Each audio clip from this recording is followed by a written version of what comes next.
नमस्कार, city channel में आपका स्वागत है। मेरे साथ में हैं दिनेश बुक, जो माजी पार्षद है। 3 बार पहले चुनकर आए, 1 बार को-ऑप्शन में, आज दूसरी बार को-ऑप्शन में उन्हें चुना गया। जब महानगर पालिका का चुनाव हुआ तो दिनेश बुक ने कहा था कि मुझे चुनाव नहीं लड़ना है, राजनीति में नहीं जाना है, समाज सेवा और लेकिन फिर से वापस आज नगर सेवक बनकर हमारे सामने हैं। जानते हैं उनसे क्या। और लोकसभा का चुनाव लड़ चुके हैं प्रहार से शिवसेना, शिवसेना से वापस शिवसेना की तरफ रुख, क्या विचारधारा लेकर और क्या आशा के साथ में उन्होंने नगर सेवक पद स्वीकार किया, यानी नाना करते प्यार तुम्हीं से कर बैठे वाली बात, कि नहीं बनना था, नहीं बनना था और नगर सेवक बन गए। आखिर क्या ऐसा कारण आया कि नगर सेवक पद स्वीकार करना पड़ा? क्या समाज सेवा के लिए, राजनीति में रहने के लिए, या और ऐसे कार्य जो अधूरे रह गए थे वो करने के लिए? जानते हैं दिनेश बाबू, नमस्कार। आपको राजनीति में नहीं आना था, आप कह रहे थे कि मुझे नगर सेवक नहीं बनना, चुनाव नहीं लड़ना, जबकि लिए आपके बहुत सुरक्षित क्षेत्र था। आपने फील्ड में जाकर ना चुनाव से बैकडोर से एंट्री की आपने। नहीं, ये आपका जो बोलना है वो पूरी तरह से सही है। जी मराठी में कम्फर्टेबल जी जी, रहूंगा। मराठी में बोलूया. तुमचं जे म्हणणं आहे एकदम 100% खरं आहे की निवडणुकीच्या अगोदर मी एक साक्षात्कारमध्ये सांगितलं होतं की आता 4 टर्म झाल्या, कुठंतरी माणसाने थांबायला पाहिजे आणि समाजामध्ये चांगला मेसेजही गेला पाहिजे. मला थांबण्याची हीच योग्य वेळ आहे असं मला वाटतं, म्हणून मी निवडणूक न लढवण्याचा निर्णय घेतला. पण त्याच्यानंतर ज्या घडामोडी घडल्या त्या अतिशय अनपेक्षित आणि भावनिक होत्या. जी. त्याचा विषय असा आहे की आम्ही शिवसेनेत काम करत असताना मी, सोमेश्वर पुसतकर, जी. अनंतराव गुळे, संजय पांड हे आमच्या जिल्ह्याची टीम झाली पुराणी शिवसेना. आणि सायमल्टेनियस त्याच काळामध्ये थोडेसे आमच्यापेक्षा थोडेसे ज्युनियर, परंतु आमच्याच टीमचे हिस्से असलेले यवतमाळचे संजय राठोड, जे 2004 मध्ये आमदार झाले आणि त्याच्यानंतर तब्बल 3 टर्म पासून ते मंत्री आहे. ते योगायोगाने अमरावतीमध्ये त्यांच्याकडे शिवसेना शिंदे गटाचा निवडणुकीची जबाबदारी होती आणि जवळपास 9 किंवा 10 तारखेला ते त्याला वोटिंग होतं. 9 किंवा 10-11 तारखेच्या दरम्यान माझ्याशी संपर्क केला. म्हटलं वेलकम, घरच तुमचं आहे, येण्यासाठी काही हेच नाही आहे. त्यांनी निवडणुकीच्या बद्दल आणि कौटुंबिक विषयावर विस्तृत चर्चा केली. जवळपास 2-2.5 तास माझ्या घरी होते ते. त्यांनी त्यांची समस्या सांगितली की मला काही इथं कुठल्या सीटवर फोकस करायला पाहिजे, कुठल्या नाही, याबद्दल थोडीशी साशंकता आहे. त्यांना माझ्या शहरामध्ये मी 3 टर्म या ठिकाणी त्यांना लीड केला आहे.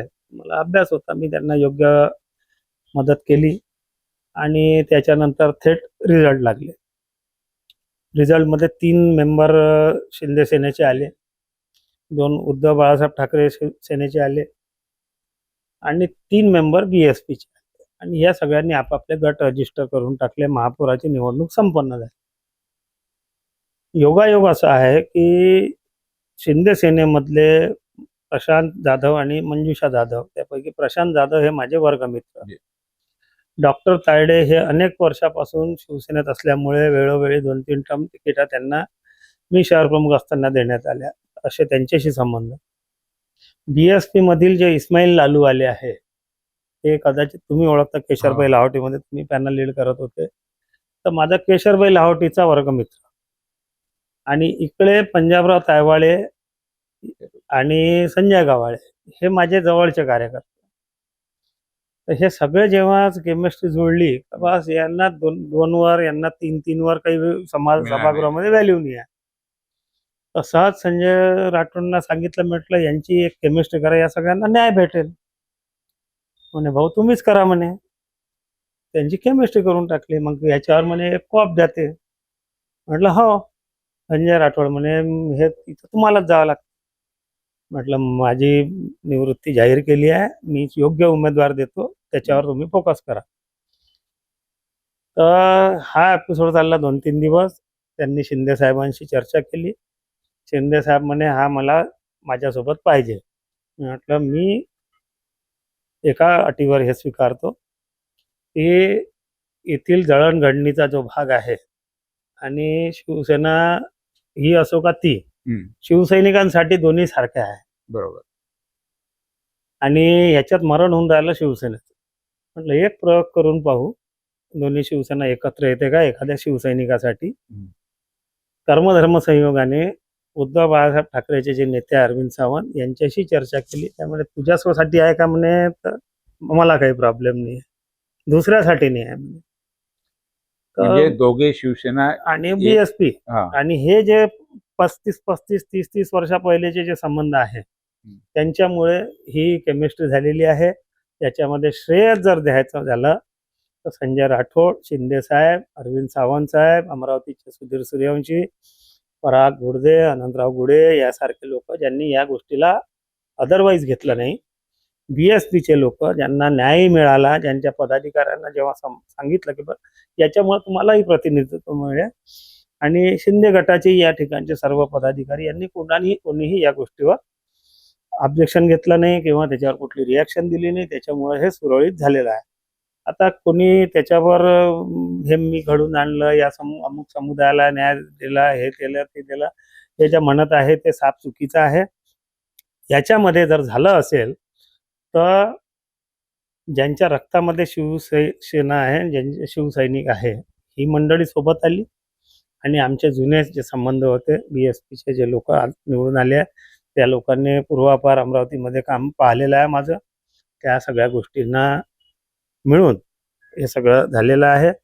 आणि पद कोणाला नको असते काम करायला, पद आणि काम करणं खूप सोपं जाते, परंतु त्याच्यासाठी खूप म्हणजे आसक्ती आहे आणि खूप त्याच्यासाठी जीवाचं रान केलं आणि कोणाच्या हातापाया पडलो आणि कोणाला सरेंडर झालो. या गोष्टी साफ चुकीचा. सरेंडर तर मी आज होत ना उद्या होत, मरून जाईन, परंतु कोणाला शरण मी जात नाही. आणि माझी चूक जर असेल कुठेही तर मी लहान पोराची माफी मागतो. आता आपला प्रतिनिधित्व शिवसेना शिंदेसाठी आहे का बाळासाहेब उद्धव ठाकरे? असं काही माझा जनसामान्यासाठी आहे. तो येईन तो आपला काय. आणि जर कार्यप्रणाली काही दिवसामध्ये जर एखादी अपिलिंग झाली दोघे तर सोबत आम्ही हिंदुत्ववादी कार्यकर्ता, आमचं हिंदुत्व सगळ्यांसाठी समान आहे. त्याच्यामध्ये जात पात धर्मपंथ विरहित हिंदुत्व आहे. त्या मार्गावर आम्ही बाळासाहेबांच्या शिकवणीनुसार काम करत आलो आहे, भविष्यातही काम करू. आपण नगरसेवक असताना अमरावतीच्या हॉकर्स साठी खूप काम केले, पण हॉकरची समस्या इतकी मोठी झालेली आहे त्याच्यासाठी कुठेही त्याला पर्याय दिसत नाही. अत्यंत दुसरा माल टेकडीचा मला दोन काम आताही ते चालणार का?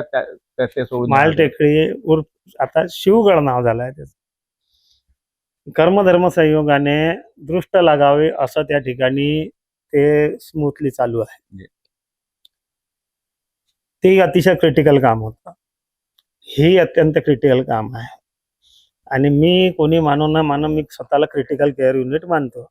ही समस्या माझ्या विचाराने जर सोडवायची असेल 100% अधिकार बॉडीने मला दिले किंवा शिंदे साहेबांची मी चर्चा करणार आहे या विषयामध्ये. हॉकरसाठी त्यांची एस्टॅब्लिशमेंट पासून तर आज जे हॉकर्स नको नकोसे वाटतात ते लोकांना हवेसे वाटतील, एवढं चेंजेस येत्या 2-3 वर्षामध्ये पूर्ण अधिकार आपला मुख्य फोकस हॉकर्सवर राहणार का या महानगरपालिकेमध्ये वेगळी काही? त्याच्यासाठी मी माझी योजना देईल. जर सभागृहाने मला अधिकार दिले आणि माझ्या कन्सेप्टने काम केलं तर मी हॉकरची समस्या ही समस्या न राहता तो एक शहरासाठी उपलब्धी होईल असं प्लॅनिंग आहे माझ्याकडे.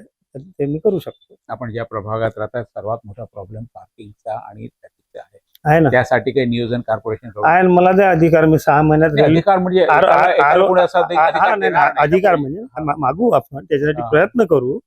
मी रेल्वे जो ब्रिज नाही दिले तर वर्क नाही. आम्ही त्याच्यासाठी आवाज उठवा, त्याचा पाठपुरावा करा, त्याच्यासाठी सातत्य राखा. आपली आयडिया पटवून द्यावी लागेल ना लोकांमध्ये. गाडी उभ्या करण्यासाठी जागा नाही आहे तर त्याचे पर्याय काढावे लागेल. पार्किंगसाठी अतिरिक्त जागा प्रोव्हाइड करावी लागेल. मार्केट केलेलं आहे. त्याच्यासाठी कायद्याने सक्ती वापरावी लागेल, कायदा कठोर करावा लागेल. याचा आता जसा जसा आहे 100% अधिकार जर माझ्याकडे राहिले असते तर मी त्याच्यावर दावा केला असता. पण अधिकार मागू तर शकतो ना. हे समस्या मी दूर करू शकतो, याची मला अथॉरिटी द्या, हे तर म्हणू शकतो ना. नगरसेवक नाही होणार होते, आता झाले.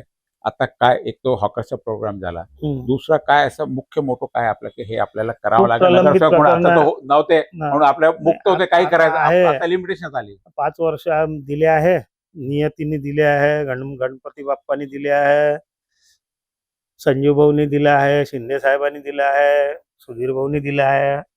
संधीचं सोनं करू, लोकांना अभिमान वाटेल असंच काम होईल आमच्याकडून. कधी व्यक्तिगत किंवा स्वतःसाठी काही आम्ही करू नये. जैसे दिनेश भूप जो नगर सेवक नहीं बनना चाहते थे, लेकिन कुछ मित्र परिवार और पुराने संबंधों ने जिम्मेदारी डाली, और जिम्मेदारी डालकर, क्योंकि नगर सेवक पद निश्चित रूप से एक पद है, लेकिन जो जिम्मेदारी निभाना जानता उसके लिए बहुत समस्या वाला काम, बहुत आसान नहीं है. सुबह से उठकर पूरा जनता के लिए काम में जूझना पड़ता है, खुद की पर्सनल लाइफ नहीं रहती है. पर्सनल लाइफ को एंजॉय करने के साथ में वापस उन्होंने नगर सेवक का पद लिया. अब जितनी बातें आज यहाँ पे नगर सेवक बनने के बाद में की है, सबसे बड़ी समस्या हॉकर्स जोन की है, जिसके कारण पार्किंग भी डिस्टर्ब हो रही है. इस चीज का इन्होंने पहले भी काफी इस पर वर्क किया था. क्या अब वापस अधिकार मिलने के बाद में अमरावती की पार्किंग समस्या, यानी जिसमें हॉकर्स और पार्किंग और ट्रैफिक तीनों आ गया, इसके ऊपर प्रायोरिटी पर क्या वर्क होता है, यह आने के बाद हम देखेंगे. आपको कोई संदेश देना है? जनता को संदेश ये देना है कि एक इसके पहले अमरावती मंडल जे न्यूज चैनल ने लिया था, जनता को संदेश ये दिया था कि आपका लोक प्रतिनिधि कारपोरेटर के रूप में जिसको चुन के दे रहे हैं वो सबसे नजदीक का आपका लोक प्रतिनिधि है. सद विवेक बुद्धि से चुन के देना. काफी कुछ जनता ने अमल किया हुआ लग रहा है, कुछ गलतियां हुई है. ये जिनको चुन के लाने को ना था उनको गिराया गया है, तो चलते रहता है ये चीजें है. तो जथा राजा तथा प्रजा, ऐसा जो था अभी लोकशाही में उल्टा रहता है, जैसी प्रजा हिसाब का उसको राजा मिलते रहता. तो जनता को यही है कि जनता और लोकशाही ने हमारे को सदन में भेजा है. कर्म धर्म सहयोग से आज कोऑप्शन में जो मेंबर गए हैं वो सब पोटेंशियल और सकारात्मक वृत्ति वाले दिख रहे हैं मुझे. जनता ने जो लोगों को जो दिया है, सभागृह की एक अपनी गरिमा और मर्यादा रहती है, उस मर्यादा में कोई भी गलत काम नहीं कर सकता. वहाँ जाके अच्छे से अच्छा काम करे कारपोरेशन में. ये जनता का उस चीज़ के लिए सपोर्ट लगेगा. और जनता ने कोई भी अगर ये रहा तो थोड़ा सा पॉजिटिवली लिया तो हमें भी काम ज्यादा करने में थोड़ी आसानी जाएगी. बहुत बहुत धन्यवाद.